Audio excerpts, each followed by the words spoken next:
to prepare and respond to Hurricane Helene, and then now to prepare and respond to this new major hurricane. The common virtue has been dedication. Dedication to the task at hand, dedication to responding to help our fellow Floridians in danger, and dedication to ensuring that Florida weathers this storm and emerges stronger on the other side. We are prepared and we will respond. I've spoken to the President. We remain in regular contact with FEMA, and we are marshaling all available resources to be able to prepare and respond to Hurricane Milton. I also want to thank the 20 other states who are assisting Florida ahead of the storm. This is just what we as Americans do. We've had opportunities to help other states in the past, including most recently in Western North Carolina, and I think it shows the spirit that these states are stepping up and providing really valued support. We still have a state of emergency for 51 Florida counties. Hurricane Milton is still a major, very strong hurricane. It's currently a Category 4 hurricane with maximum sustained winds of 155 miles per hour.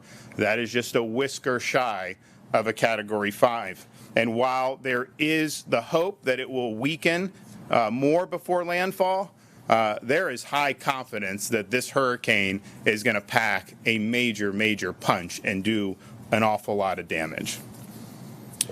As you can see behind me, the Florida Division of Emergency Management is fully deployed, fully active. This has been a footing now for over 2 weeks, given both of these storms. The state is actively fulfilling over 1,500 missions. We've delivered massive amounts of supplies, meals, water bottles, sandbags, tarps, generators to be able to help our local communities respond to this storm. We've also deployed more than 11,000 feet of flood protection systems and erected them around critical infrastructure like hospitals, wastewater treatment facilities, and electric infrastructure.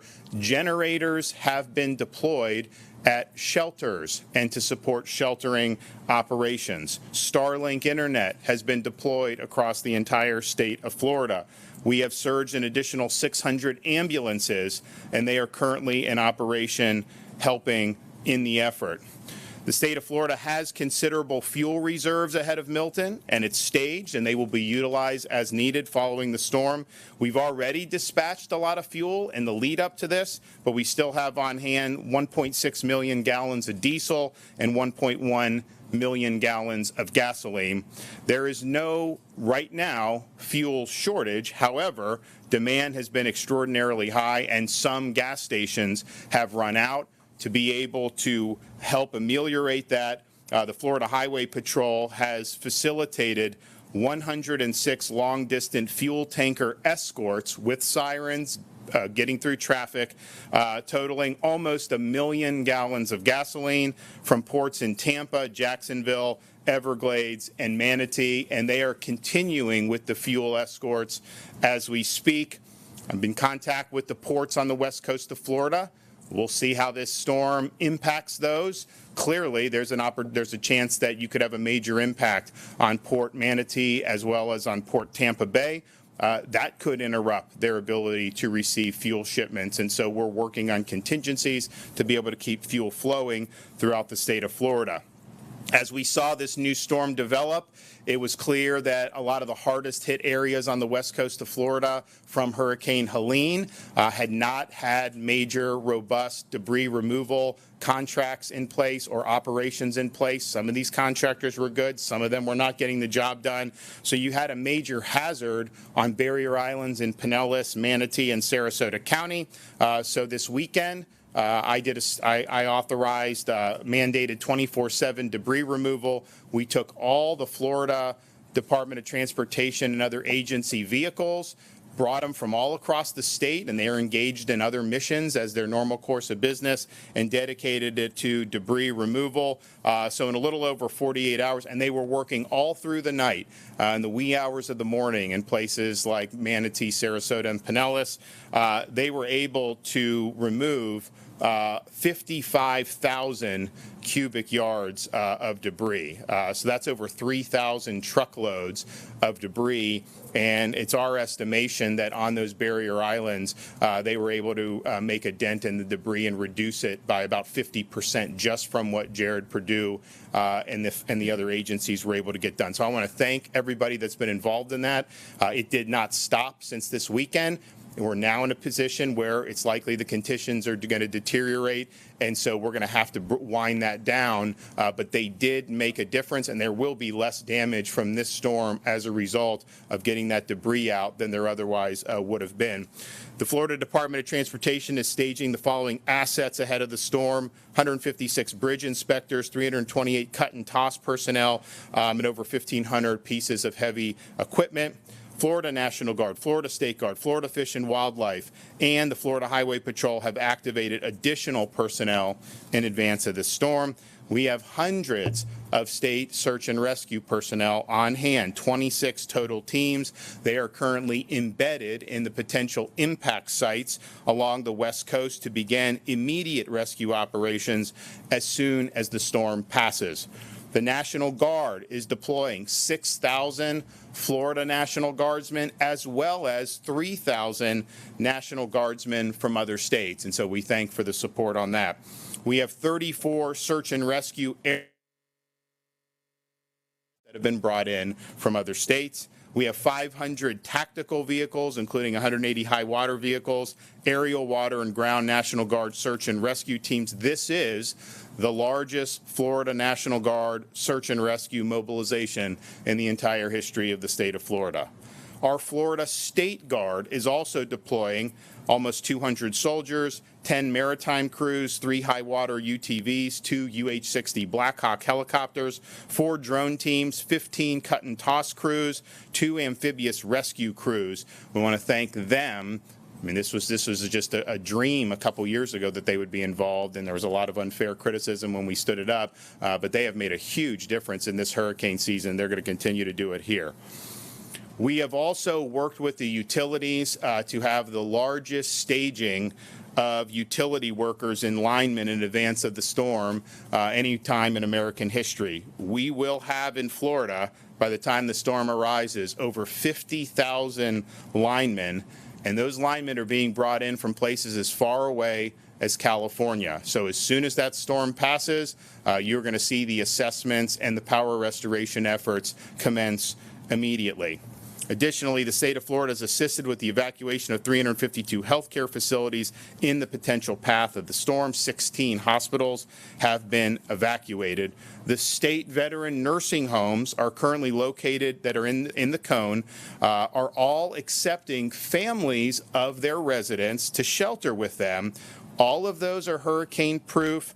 All of them are outside of flood zones, so if you do have a family member that's in one of our state nursing homes, you can go and you can shelter with them. That's a safe option, and I know the veterans would appreciate it. The Florida Department of Law Enforcement is directing deployment of additional 500 out-of-state law enforcement officers. These officers will help respond after the storm to maintain law and order. And there is going to be a lot of damage from this storm. There's going to be opportunities for people to try to take advantage of that. My message to you is don't even think about it. We are going to come down hard on you. You are not going to be, you're going to regret that you tried to do that. So I appreciate all the other folks from out of state who are coming in to supplement this effort. We need to maintain law and order. FDLE's mutual aid team is managing more than 70 active law enforcement missions, including identifying post-storm response squads, and these are really important missions, and we're happy for that. So we're preparing for Milton, but we're also still recovering from Hurricane Helene. When Hurricane Helene hit, we reactivated the Florida Disaster Fund. We are now accepting donations into the Florida Disaster Fund for both storms, both Helene and for Milton. This is a private fund. It's affiliated with the state in terms of disaster, but it's tax deductible donations. We distributed $63 million after Hurricane Ian to help people largely in Southwest Florida. This is something that is really, really important. So I've directed Volunteer Florida to keep the fund activated for Hurricane Milton. I want to thank, there's already been millions raised for Helene. I want to thank Lennar, Wells Fargo, Walmart, and Publix for making really significant donations. And I know there's going to be a lot more that are going to want to do it. To contribute to the Florida Disaster Fund, you can text disaster to 20222. Disaster to 20222, or you can visit floridadisasterfund.org. So now we're bearing down to where the storm is going to arrive within the next 24 hours. You still have time to evacuate if you are in an evacuation zone, particularly if you're in Manatee, Sarasota, Charlotte, those areas. I mean, this track can bounce around. It's not guaranteed it's going to hit there. A lot of the solutions have it going there.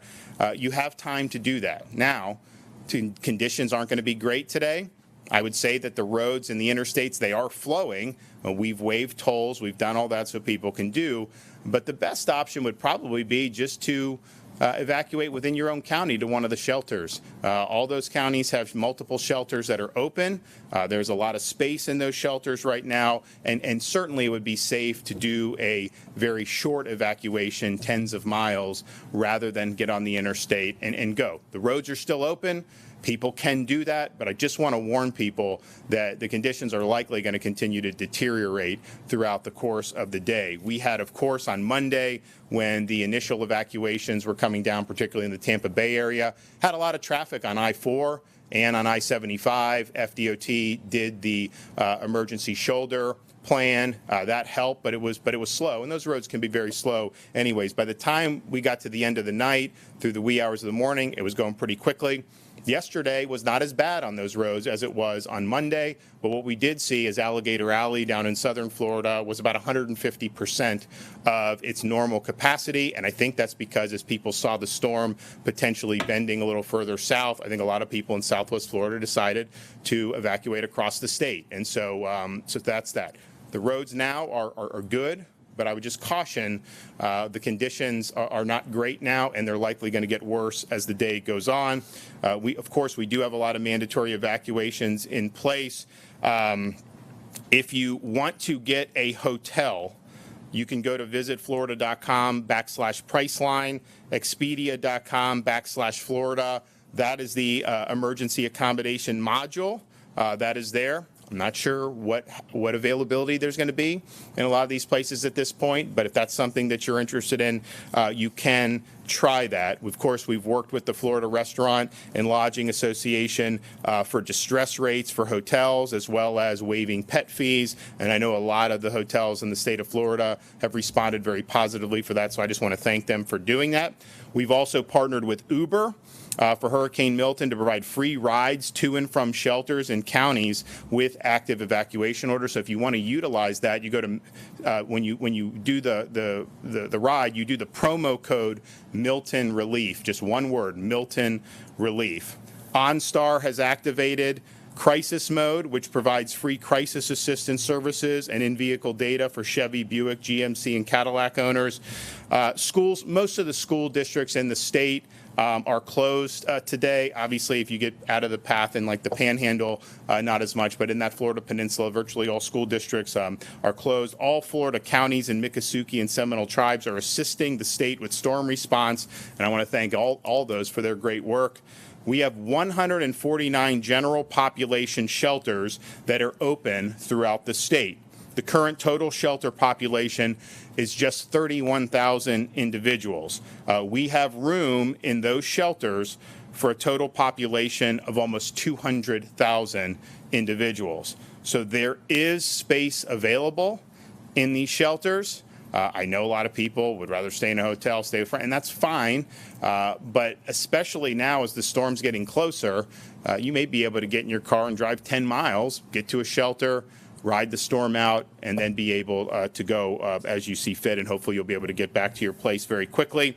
But space is available. So there are 36 county-owned special needs shelters that are open and operating in counties that are in the path of the storm. Schools and other facilities are now also being used as supplementary state-supported shelters across the state. The state of Florida has now open 6 state-operated supplemental shelters. These may not ultimately be needed, but you have a lot of people in the evacuation zones. I think most people decided to just leave and find something on their own. We still have a lot of room in the traditional shelters, but out of an abundance of caution, we wanted to open additional options. So the 6 state-operated supplemental shelters currently are Hard Rock Event Center, 5223 Orient Road in Tampa, City Furniture, 3205 South Frontage Road in Plant City, Baycare, 1802 North Del Mabry Highway in Tampa, Life Science Logistics, 310 North Galloway Road, Lakeland, Babcock Ranch, 43281 Cypress Parkway in Punta Gorda, the Wiregrass Ranch Sports Camp, 3021 Sports Coast Way in Wesley Chapel, Florida. That site also has capabilities to service special needs individuals, and Kevin is also working on setting up a 7th site. Now, those state-supported shelters, they do have generators, so you will have access to power. I think you have Starlink at those. They've got Starlink internet. So, look, it's not the 4 seasons, but there are some things there that will make it tolerable to be able to get through the next 24 to 36 hours. You can find the shelter options at floridadisaster.org/shelters. You can also find your county's EM page at floridadisaster.org/counties, floridadisaster.org/counties. So people have time now to evacuate if they are in the area of an evacuation zone. We see the storm is a very strong Category 4. I've said from the beginning, the prognostications are it's likely going to weaken before it gets, but it may not. And even if it does weaken, it's still going to be a major, major impact. So you still have time now to make decisions to protect yourself and your family. Massive amounts of space at these shelters. The roads are flowing. The conditions are going to get bad, so you just got to be very careful with that. But certainly these shelters are a very live option. I want to just finally thank everybody. When you have these emergencies with a major hurricane, it's a huge deal. We spin up all state agencies, everyone here at the EOC, working basically round the clock. You have all the counties and cities that were in the path of Hurricane Helene, and it wasn't just the Big Bend where you took the blow. It was massive surge up and down the west coast of the Florida Peninsula. A lot of damage was done. There were thousands of rescue missions that were effectuated immediately after the storm. Huge things done, like fixing the road and SR 786, helping with the bridges. There was so much that was done in the immediate aftermath and is still being done in that. Then you have another storm that developed, and immediately you're back on that posture, round the clock, no time to rest, no time to sleep for a lot of these folks, and it's not easy. And so I just want to say, on behalf of the state of Florida, thank you for discharging your duties. Thank you for accepting this mission.